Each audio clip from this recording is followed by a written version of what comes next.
depressão. Mina linda, perigosa, rouba meu coração.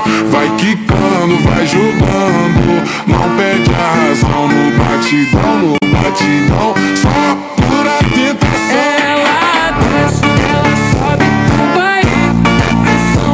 Mina linda, perigosa, rouba meu coração。大家好，我係 Lucas。相信咧返學生嗰啲嘅人咧都應該開始派假期功課啦，係咪啊？但係咧我真係好想認真問一句，其實做假期功課係真係有意義咩？假期咧原則上咧係嚟俾人放鬆，俾人嚟玩嘅，唔係俾你落嚟喺度做功課嘅。做功課咧應該你喺平日做咁就得噶嘛。我相信真係得個極少非常之少人先可以做。我相信起碼99%學生根本就做唔到呢個假期功課。我相信你哋各位觀眾做功課應該都係臨尾嗰幾日嗱聲做晒佢噶嘛，係咪？咁我真係認真問一句，放假係咪應該係俾學生落去過年咧？應該係俾嚟同親戚拜年啊，去玩啊，再唔係咧就一齊去食團年飯啊，呢啲先至係原本嘅意義啊！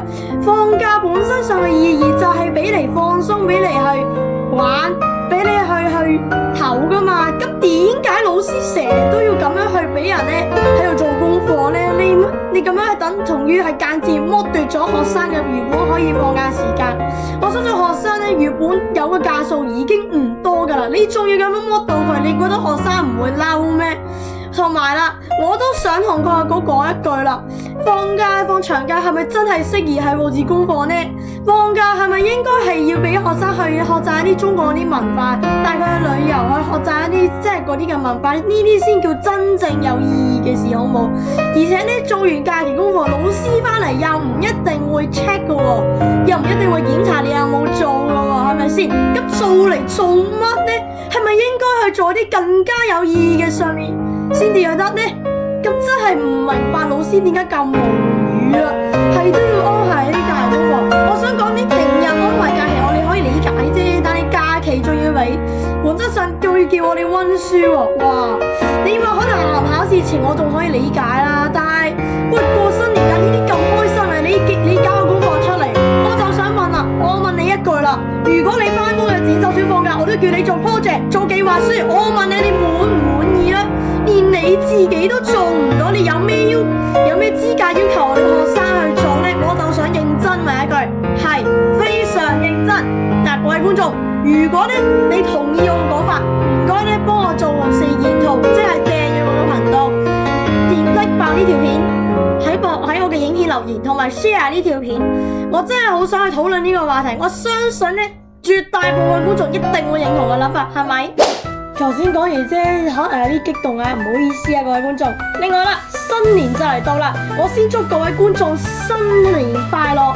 我先祝各位嘅小朋友、大朋友呢，就係快高長大，身體健康。